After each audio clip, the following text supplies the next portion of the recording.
Good morning. Thank you for North Texas and congratulations on making it to the NIT Semifinals. We'll open up with a statement from head coach Grant McCaslin. Coach. Well, we're thankful to be here. This is a program that's had a lot of firsts. You want me to wait? Oh, I'm good at being coached. You can tell me what I need to do. This is a program that's really experienced a lot of firsts, thanks to these guys. First NCAA tournament, first NIT appearance, and we've got to win some games, and then now being able to be here in Vegas is really a huge blessing, and proud of our university. It's taken a lot of people to get to this position. So our administration, our university in Denton, just a lot of people support, and so we're thankful and excited to be here. Thanks, Coach. We'll open up to questions to the members of the media. As a reminder, please raise your hand, and we will be passing a mic around. Start up front here. Yeah, Brett Vito of Denver Record Chronicle. Like you didn't know. Hi, Brett. Hey, what's going on, guys? Hey, anyway, you mentioned the success you guys have had at getting to the postseason, but you've also had a lot of success in the postseason over the course of your time. Or what has been the secret to your guys' success once you get to the postseason? Well, we've played a tough non-conference schedule, and I think that always is something that you can look back on that prepares you for conference play. I think we play a possession game that our guys understand how to value possessions, and then ultimately our defense gives us an opportunity to win every game. We've got great players, and that's a big part of this. These two guys sitting up here, Tyler, we call him TP, and Kai. I mean, these guys have continuously made plays in big moments, and I do believe that they do that because they have the trust of their teammates, and they all love each other, and that's a big part of winning, is how do you stay connected as a group when things get hard and when things are going good. And these guys have done that, and they believe in each other. And I think when you get in postseason play, it's about, one, you got to be tough, and then specifically defensively and rebounding, but ultimately you got to really understand roles and who can really make plays when we need to, and these guys do that. Same question for you, Tyler. Why do you think you guys have had the success in the postseason that you guys have enjoyed over the years here? He just hit on it. The non-conference schedule we go through, and then, as everybody can see in the world now, what we deal with in Conference USA.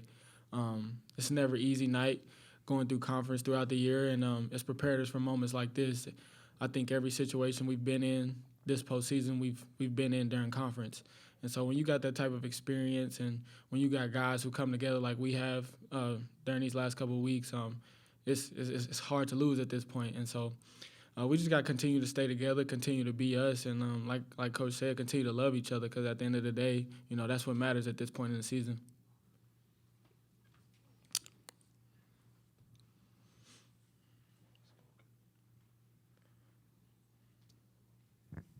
Tyler and Kai, if you could both answer this. Jim Polzine from Wisconsin State Journal. It's been a really good year for the mid-majors postseason-wise. Do you think there's becoming less of a difference between power and non-power, or whatever words you want to use? I would say, I come from a D2, so I always thought like anybody can play anywhere, but I just feel like mid-majors have always kind of had the juice to them, as some people would say, but I feel high majors get more credit, but there's people that can play everywhere, so I feel that anybody can be anybody any given night. Go right here, and as a reminder, if anybody on Zoom has a question, please use the raised hand function. Michael McCleary, Wisconsin State Journal. Grant, obviously you mentioned that you like to play a possession game. Wisconsin's sort of the same, where they're trying to slow the pace down a little bit. Have you played any teams like that throughout the year where they're also trying to slow down the pace, and how that sort of changed how you went about your game plan? Yeah, no, we've played games like that. I think we've actually played the lowest possession game in a long time in the Charlotte game at Charlotte, Ken Palm. I think since 2008 maybe. I think what we find is we're just trying to be as efficient as we can, honestly. So it's not like intentionally putting ourselves in a position where we just want to play low possessions. But I think our team understands efficiency, and we are hard to score on. And when you're hard to score on, and people have to take longer to score, you don't want to go down there and just shoot the first one in 10 seconds, then you're going to be back doing what you were doing. So I think it's just a game plan that fits our team right now. We've actually played quicker here recently, and I think that goes with confidence and strength of being healthy too. I mean, everybody deals with injuries throughout the year, but we're at full strength right now, which really is a lot of fun because you can see our guard play is as good as anybody, I believe, and finding some moments where we can get paint touches with forwards is big, but our guards are what separate us right now. And similar question for Tyler and Kai. I mean, obviously, slower would be pretty much on schedule for Wisconsin. So I guess, would you change the pace a little bit for a game like this where, maybe they're trying to go slower, or are you comfortable with what you're doing? No, absolutely not. I think that's what makes teams good at this point in the year is being who they are. So we're opportunistic, and when we have opportunities to go score fast, we will. And I think that's the testament to Coach Mack is letting us, be us at the end of the day. But we just got to continue to be us. So obviously Wisconsin plays in a similar type of way, but we can't change who we are. Our game is able to travel anywhere, and so we just got to continue to stick to doing what we're doing and what we practice every day. How do you manage to use as much of the clock as you do?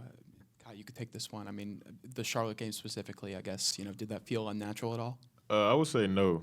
At first it did because I'm used to kind of pushing the pace, but me and TP and Ruben and a lot of the guys and Coach Mack, we've all sat down and really just talked about just always trying to find the best shot. And sometimes the best shot is not the best shot for you, it's the best shot for the team. So whatever we can do to find the best shot for the team is what we're willing to do.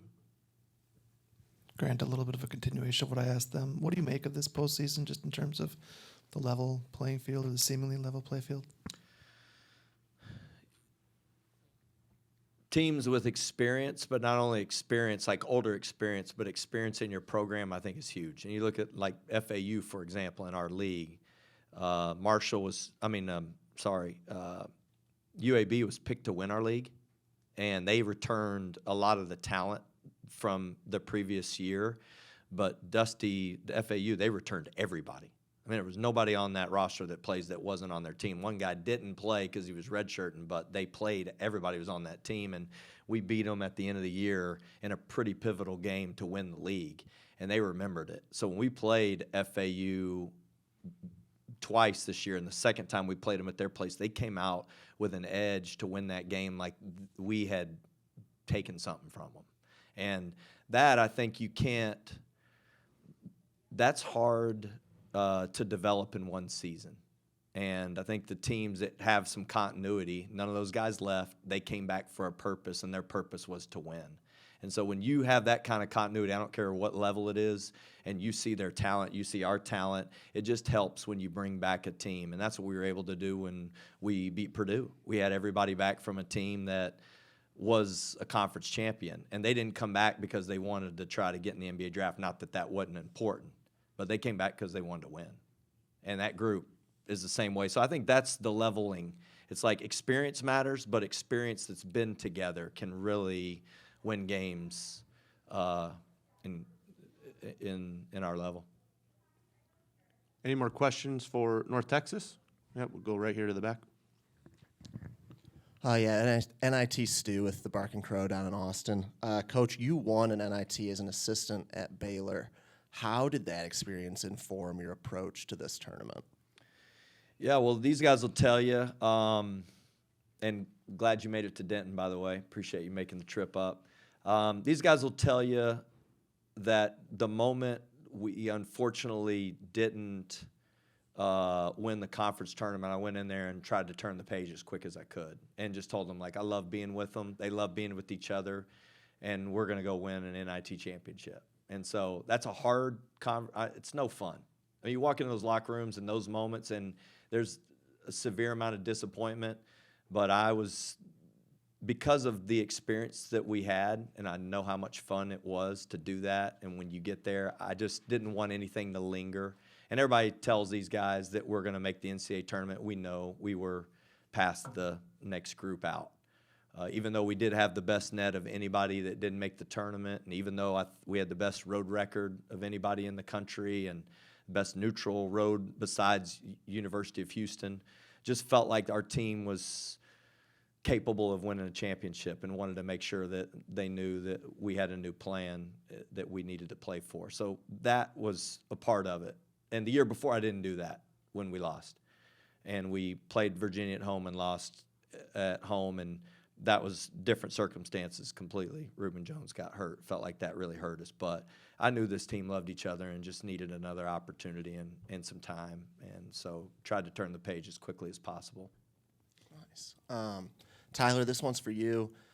You do so much for the team, and how do you keep your legs fresh late in games? Because it just looks like you're still popping even when you've been out there 40 minutes.